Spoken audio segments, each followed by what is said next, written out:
توبہ. ان اللہ وملائکتہ یصلون علی النبی یا ایھا الذین آمنوا صلوا علیہ وسلموا تسلیما.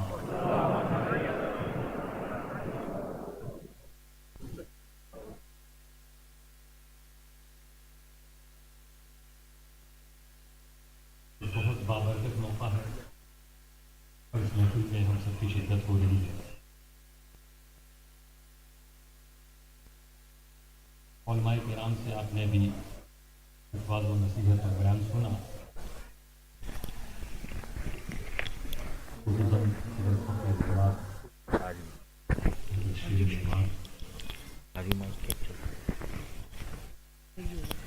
اور یہ انہی بزرگوں کی دعائیں ہیں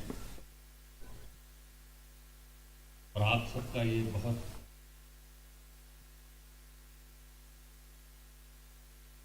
بہترین حوصلہ، عزم و ارادہ جسے اللہ تعالیٰ پورا فرما رہا ہے کہ آج مدرسے فاطمہ زہرا کچھ سال کا گیپ رہا شاید پروگرام کا، پھر آج انشاءاللہ 27 طالبات جنہیں سند فضیلت سے نوازا گیا. یہ پوری امت مسلمہ کے لیے مبارکبادی کا موقع ہے، اور خصوصاً بسو گاؤں اور ان بچیوں کے جو والدین ہیں گھر والے، آج ان کے لیے جشن کا موقع ہے. ہماری ایک بیٹی جب عالمہ ہوتی ہے تو سمجھ لیجیے کہ اس کا پورا گھر، اس کا پورا پریوار علم کی روشنی سے منور ہو گیا، کیونکہ عورت خود اپنے آپ میں ایک مدرسہ ہے. کسی بھی انسان جو بچہ ہوتا ہے اس کی پہلی تربیت ماں کے ذریعے. ماں نے اچھے اخلاق والی بچے کی تربیت بھی ویسی. ماں کی گفتگو میں نرمی ہے، اس کا اثر بچوں میں بھی آتا ہے. اور ایک ماں اگر وہ عالمہ ہو، فاضلہ ہو، تو قرآن کا درس حاصل کر چکی ہو، درس دے رہی ہو، حدیث پڑھ چکی ہو، حدیث پڑھانے کی صلاحیت رکھتی ہو، مسائل شرعیہ جاننے والی ہو، اس کی آغوش میں تربیت پانے والا بچہ کیسا ہوگا. اس لیے قابل مبارکباد یہ گاؤں. میں تو ایسے سن بھی رہا ہوں، اس سے پہلے بھی آیا ہوں، آپ کی کاوشوں کو دیکھتا رہا ہوں. حضرت کی دعائیں آپ لوگوں کے ساتھ بہت رہی ہیں، یہ بھی آپ لوگوں کو اس طرح کا جو قلعہ آپ نے یہاں قائم کیا تمام مسلمانوں کے علاقوں میں ہونا چاہیے. اب آپ کے لیے تو دعا ارے بزرگ کر رہے ہیں، اب یہ دعا کی جائے جو حوصلہ اللہ نے آپ لوگوں کو عطا فرمایا ہے بقیہ علاقے کے لوگوں کو بھی وہی حوصلہ اللہ عطا. اگر یہ چیز قائم ہو جائے تو انشاءاللہ تعالی ہماری نسلوں کے ایمان، عقائد، اعمال اپنے آپ محفوظ رہیں گے. آج بخاری شریف کی آخری حدیث کا درس ہوگا. بزرگوں نے اس محفل کو بھی اپنے بخاری شریف کی محفل ہوتی ہے، برکت والی ہے، اللہ کی طرف سے خصوصی رحمتوں پر دور ہوتا ہے. اس میں جو دعائیں کرتے ہیں بندے اللہ تعالیٰ سے اصح الکتب بعد کتاب اللہ، قرآن کریم کے بعد عام زبان میں کہے تو سب سے زیادہ صحیح و بھروسے والی کتاب، یہ اس کتاب کا درجہ ہے. اگر پوچھا جائے کسی مسلمان سے قرآن تو تمہاری مقدس کتاب ہے، اس کے بعد پہلا نمبر کس کتاب کا آتا تو آپ کہیں گے بخاری شریف. اتنی مقبول یہ کتاب بارگاہ الہی اور بارگاہ رسول. اور کیوں نہ ہو، اس شان کے حامل تھے ہمارے امام بخاری. نام آپ کا محمد ابن اسماعیل ابن ابراہیم ابن مغیرہ. آپ کے پردادا مغیرہ وہ مشرف با اسلام ہوئے. جہاں سے آپ کے خاندان میں اسلام آیا۔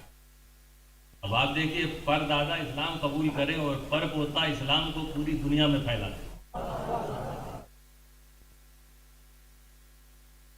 ہم لوگوں کو تو اگر جوڑا جائے تو پردادا لکڑ دادا بہت آگے تک جائیں گے نا، لیکن اسلام کے تعلق سے ہم کیا کر رہے ہیں، ہم کتنی خدمت کر رہے ہیں، یہ اپنا محاسبہ کرنے کی ضرورت ہے۔ الحمدللہ آپ کی بستی میں جو لوگ بھی کام کر رہے ہیں، رب قدیر ان کی خدمات کو قبولیت کا درجہ عطا فرمائے۔ جو لوگ ابھی پیچھے تھوڑا رہ گئے ہیں، اگر وہ بھی آ گئے ساتھ میں، کچھ یہ مدرسہ آگے چل کے انشاءاللہ اسلامک یونیورسٹی بنے گا ہماری بیٹیوں کے لیے، ہماری قوم کی بچیوں کے لیے ایک یونیورسٹی کی ضرورت ہے، وہ پسو پورا کر سکتا ہے اگر یہاں کے سارے لوگ ایک ساتھ کھڑے ہو جائیں اس کا۔ حضرت امام بخاری بخارا میں پیدائش ہوئی آپ کی 13 شوال، عید کا جو مہینہ کہلاتا ہے نا، دیکھیے سارے مدرسوں کے کھلنے کا ٹائم وہی ہے۔ 13 شوال کو، کتنا بہترین مہینہ، رمضان کا مہینہ ختم ہوا، کتنی دعائیں مانے کی ہوں گی رمضان میں، ماں باپ کی دعا رمضان جیسے مقدس مہینے میں ہو رہی ہے، وہ 13 کو امام پیدا ہو رہا ہے، اور دن جمعہ کا اور وقت عصر کا۔ فضیلت اور فضیلت دیکھیے، جمعہ سے بہترین کوئی دن نہیں، اور عصر کا وقت وہ عصر کا وقت ہے جس کی عظمت کیا بیان کریں، اللہ تعالیٰ اس وقت کی قسم کھا رہا ہے قرآن میں، والعصر، اتنا مقدس وقت ہے، اتنا بابرکت وقت ہے، اس وقت حضرت امام بخاری کی پیدا۔ آپ کی کنیت ابو عبداللہ، اور لقب آپ کا، آپ القاب دیکھتے ہیں نا ہمارے بزرگوں کے ہوتے ہیں، کسی کا لقب محدث اعظم، کسی کا مفتی اعظم، کسی کا مجدد اعظم، کسی ہم الگ الگ القاب ہوتے ہیں لوگ۔ امام بخاری کا لقب تھا امیر المومنین فی الحدیث۔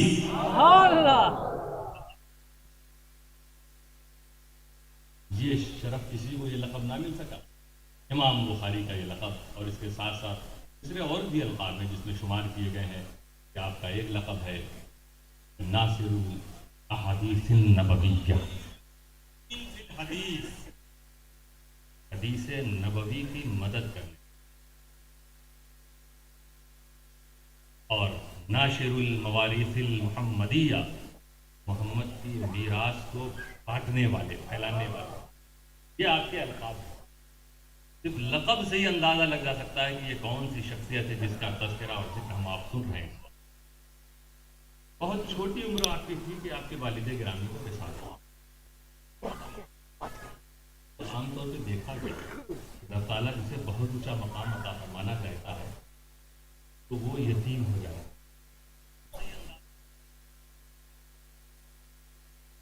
ماں نے پرورش،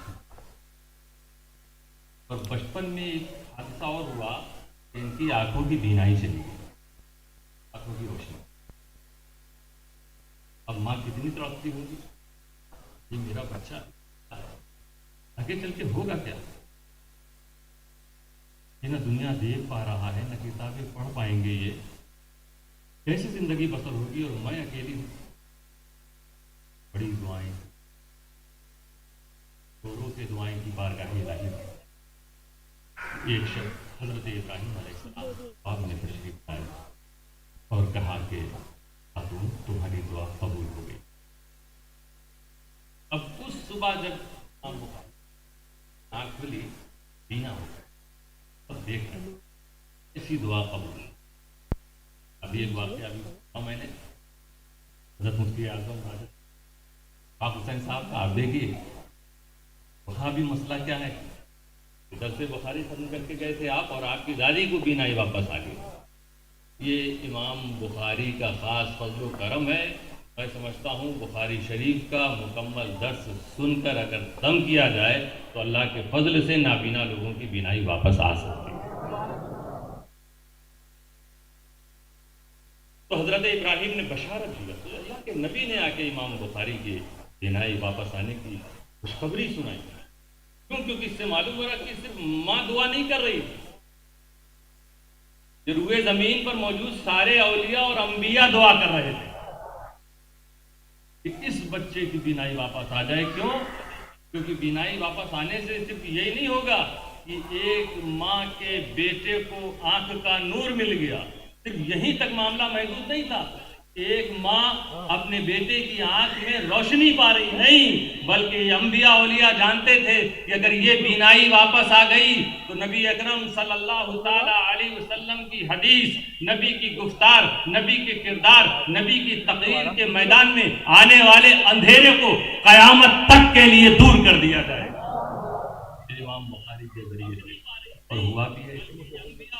حضرت امام بخاری نے جو خدمات انجام دی ہیں کہ آج بڑے بڑے شبہات کو دور کر دیا جاتا ہے، قرآن کو سمجھنے میں آسانیاں ہوتی ہیں.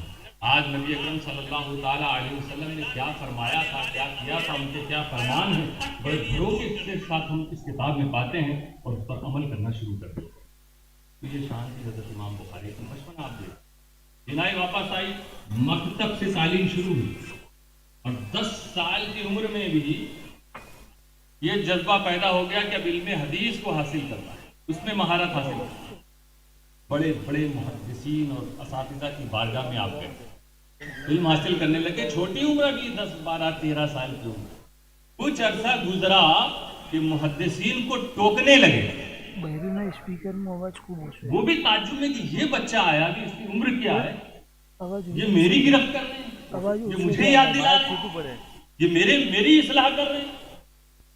یہ شان تھی حضرت امام بخاری کی جب آپ طالب علم تھے، اور ان کی یادداشت کے بارے میں تو بہت مشہور. اپنے ساتھیوں کے ساتھ درس لیتے تھے اساتذہ کی بارگاہ میں جا کر، کبھی خود لکھتے نہیں تھے. ایک بار سن لیا بس ان کی میموری میں آ گیا. آج تک کمپیوٹر بھی فیل. ساتھی لوگ ہمدرد ہوتے تھے نا، کہتے تھے کہ بھائی کہاں گئے محمد ابن اسماعیل.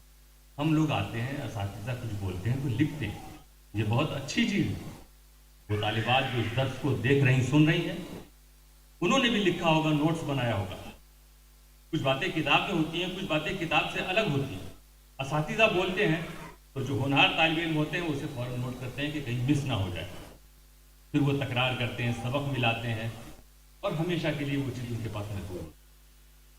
امام بخاری کے ساتھیوں نے کہا کہ ہم لوگ لکھتے ہیں، آپ کچھ لکھتے نہیں، کیوں وقت ضائع کر رہے ہیں؟ آج آپ نے سنا، کچھ دنوں بعد بھول جائیں گے. کیسے ہوگی آگے دین کی خدمت؟ کیسے آپ کو یاد رہے گا؟ مسکراتے تھے امام بخاری. بار بار ان لوگوں نے، ان کی بھی یہ مخلصانہ بات تھی کہ نیت اچھی تھی کہ ہمارے ساتھی ہماری طرح رہے.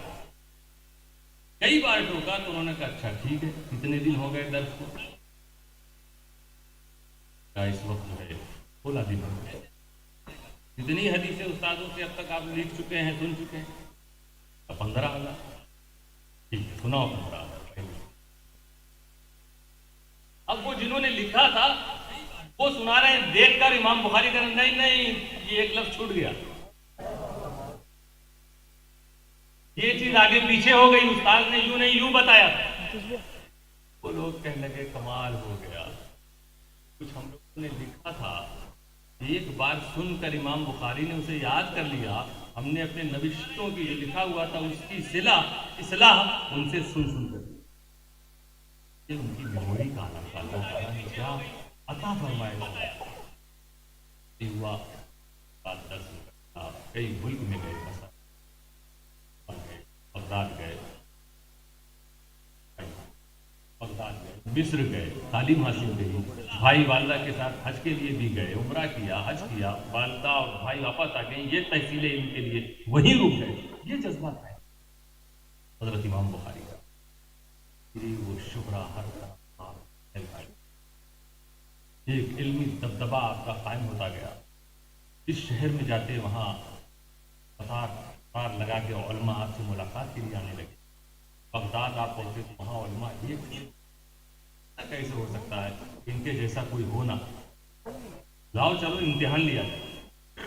10 عالموں نے آپس میں پری پلان کر کے 10 حدیث ان کو سناؤ اور پوچھو ان سے کہ یہ حدیث آپ نے سنی؟ بہت سنتے ہیں کہ یہ سارے محدثوں کے امیر ہیں، بہت بڑے، سب سے بڑے محدث ہیں اس وقت. یہ 10-10 پڑھ لو اور اس میں تھوڑا سا آگے پیچھے کر لو. حدیث میں ایک متن ہوتا ہے، ایک سند ہوتا ہے. الصلاۃ معراج المومنین یہ متن ہے.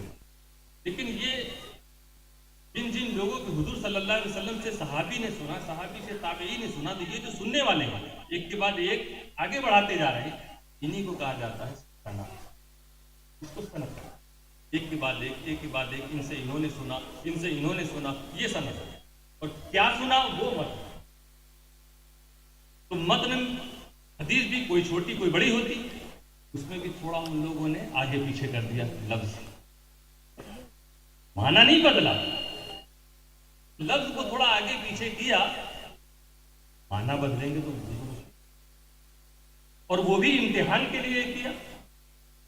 جیسے میں کہوں میں بسو آیا ہوں، اور اسی کو کہہ دوں آیا ہوں میں بسو، بات تو ایک ہی ہے نا،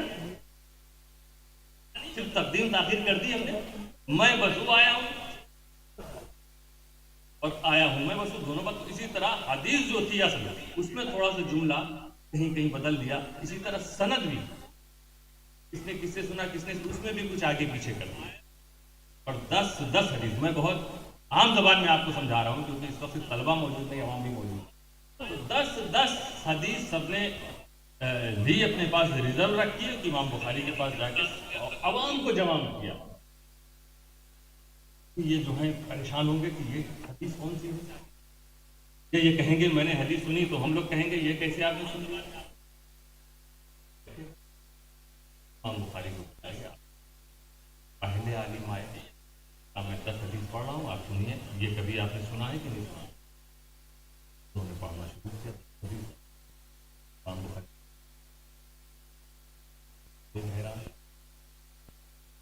تو لوگ کم علم تھے، پہلے بتائیے اتنی ان کی شہرت، 10 حدیث سنا دی، ایک بھی انہوں نے ابھی تک نہیں سنا.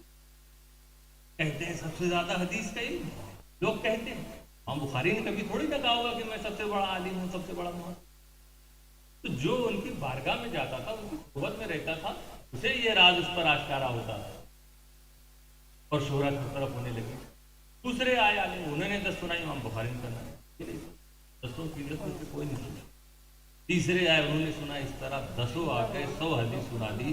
امام پاک نے کہا میں نے کوئی حدیث نہیں. اب تھوڑا پبلک میں شور ہونے لگا، لیکن جو عقل مند تھے وہ سمجھ گئے کچھ ہے معاملہ. ارے ایک دو تو سن کہتے کہ میں سنا ہوں، سب کے سب کہہ رہے ہیں. اب کچھ لوگوں نے کہا دیکھا، آپس میں بات کرنے لگے ہوں گے کہ دیکھا انہیں کی شہرت تھی. اب کہا گیا کہ کیسے 100 حدیثیں ہیں اور آپ کہہ رہے ہیں کہ میں نے ایک بھی نہیں سنی. کہاں سنی.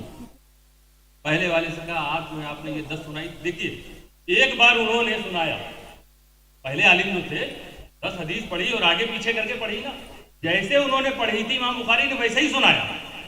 آپ نے یوں سنایا، یہ یوں نہیں یوں ہے. دوسرے سے کہا آپ نے 10 یوں سنایا، آگے پیچھے کیا، جیسے انہوں نے آگے پیچھے کیا ویسا انہوں نے سنایا امام بخاری نے پڑھا. آپ تو یوں پڑھ رہے ہو نا، ایسے حدیث نہیں ہے. رسول اکرم سے اس طرح مرضی.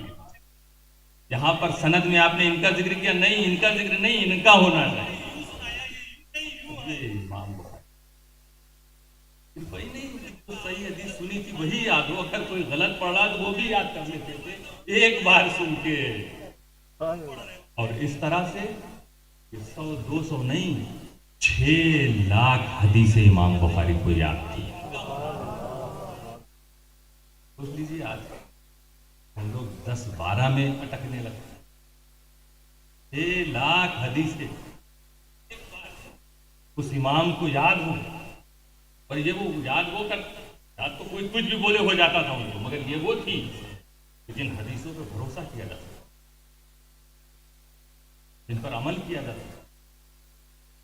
پھر ان 6 لاکھ حدیثوں میں سے جب آپ نے سوچا کہ اب بخاری شریف آپ تعلق سے لکھنی، اور یہ بھی رغبت انہیں کیسے ملی، یہ حوصلہ کیسے ملا کہ جب آپ نے خواب میں دیکھا رسول اکرم صلی اللہ تعالیٰ علیہ وسلم کچھ مکھیاں آپ کے جسم مبارک میں آ رہی، آپ پنکھا لے کر ایسے ایسے جھلتے تھے تاکہ مکھی دور ہو. یہ آپ نے آنکھ کھلی تو کسی معبر سے تعبیر پوچھی کہ ایسا ایسا میں نے دیکھا، تو انہوں نے بتایا کہ آپ کی ضرور خدمت ہو، آپ رسول اکرم صلی اللہ تعالیٰ علیہ وسلم کی ذات سے جھوٹ کا دفاع کریں، یعنی کہ کوئی چیز جھوٹ حضور کی طرف منسوب ہوگی کہ حضور نے ایسا فرمایا ہے، آپ ایسا کام کریں گے کہ کسی کی ہمت نہیں پڑے گی کوئی غلط بات رسول کی طرف منسوب کرے، آپ ساری سچی سچی باتیں رسول کی طرف سے جو مرضی ہوں گی وہ آپ کو کتاب میں یہ خدمت آپ انجام دیں گے۔ جہاں سے امام بخاری یہ کتاب جو 2 جلد میں، یہ 1 جلد ہے آپ کے سامنے، ایسے ہی لمبی موٹی 2 کتاب ہیں جو آپ کے گاؤں کی بیٹیوں نے جس کی تکمیل کی ہے، اسے پڑھا ہے، یہ معمولی بات نہیں ہے، اس لیے اس ادارے کی جتنی خدمت ہو سکے، اب ایسے آگے جانا ہے، یہ مدرسہ ہے، جامعہ بنے گا، یونیورسٹی بنے گا انشاءاللہ تعالیٰ۔ سبحان اللہ، آمین آمین۔ تو اب آپ نے کتاب لکھا اور اس کا نام بخاری شریف، بخاری شریف، بخاری شریف، بخاری تو امام کا اس میں منصوب بخارا کے رہنے والے تھے کہ آپ نے امام بخاری کے، مگر کتاب کا نام بخاری نہیں ہے، کیا عوام و خواص نے رکھ دیا اس کتاب کا نام بخاری، امام بخاری نے یہ کتاب کا نام نہیں رکھا، انہوں نے اس کا نام رکھا تھا الجامع المسند الصحیح المختصر من امور رسول اللہ صلی اللہ علیہ وسلم وسننہ وایامہ۔ اتنا لمبا نام ہے اس کتاب کا، اتنا لمبا یاد کرنا بھی مشکل ہوتا ہے لوگوں کے لیے، لیکن امام بخاری نے یہ کتاب کا نام رکھا، لیکن دیکھو اللہ نے چاہا کہ کتاب کا نام یہ میرا مقبول بندہ خود بھی رکھے، میں تو اسی کے نام سے کتاب کو مشہور، پوری دنیا اسے بخاری شریف، بخاری شریف کتاب کو یاد کرتی ہے، پڑھتی ہے، جانتی ہے، سیکھتی ہے، سکھاتی ہے۔ اب لکھنے کی باری آئی تو 6 لاکھ احادیث امام بخاری کو یاد، آپ نے سے جو صحیح سے جو زیادہ صحیح ہو اس کو، عمدہ میں جو عمدہ تر ہو، اچھی حدیثیں اس میں جو زیادہ اچھی ہو اس کو چنا، اس میں 6 لاکھ میں، اور طریقہ کیا تھا کہ آپ پہلے غسل کرتے، ہر حدیث لکھنے سے پہلے غسل کرتے، پھر 2 رکعت نماز ادا کرتے، خود فرماتے ہیں غسل کرتا، پھر نماز پڑھتا 2 رکعت نفل، اس کے بعد استخارہ کرتا، اور استخارے کے بعد جب دل جمتا، یہ حدیث بالکل صحیح پرفیکٹ، ہم اس کو اپنی کتاب میں اتنی محنت کرنے کے بعد مسجد نبوی میں ہوئی، بعض علماء نے کہا کہ شروعات مسجد نبوی سے آپ نے کیا اس کتاب کی، اس کے بعد آپ جہاں گئے تو لکھتے ہیں، لیکن جہاں بھی گئے تو پہلے غسل، 2 رکعت نماز، استخارہ، پھر اس کے بعد دل پہ غور کرنا، میں لکھوں کوئی کسی قسم کی کوئی کمی نہیں، کوئی کمی نہیں نظر آئی، سب اچھی ہے اور صحیح حدیث ہے، اس میں سے اصح کوئی تھا، اور اس کے بعد آپ لکھتے تو دوستو یہ ختم کر لو، جو دعا کرو وہ دعا قبول ہو جاتی ہے۔ تو 6 لاکھ میں سے جو آپ نے 2 قول ہیں، ایک یہ ہے کہ اگر حسب مقررات رات کو حسب کر دیا جائے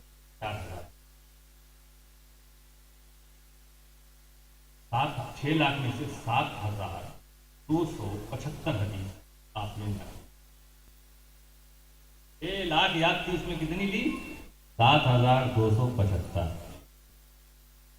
1 لاکھ بھی نہیں، سے چھاٹ رہے ہیں، سوچیے گا، اور 7,225 کا معاملہ یہ کہ کچھ حدیثیں ریپیٹ بھی ہوئی، کا ذکر کیا، اس کے بعد آگے چل کے کوئی اور موضوع پہ بات ہو رہی، وہاں پر بھی اس حدیث کو ذکر کیا، کچھ نہ کچھ مناسبت ہوتی ہے، یہ علماء اور طلباء جانتے ہیں کہ حدیث کو تقویت بھی ملتی ہے، تائید بھی ملتی ہے، تو اگر ریپیٹیشن کو ہٹا دیا جائے، جو حدیث ریپیٹ ہوئی، تو سمجھ لیجئے کہ 6 لاکھ میں سے 4,000 حدیثیں ایک قول کے مطابق، اور ایک قول کے مطابق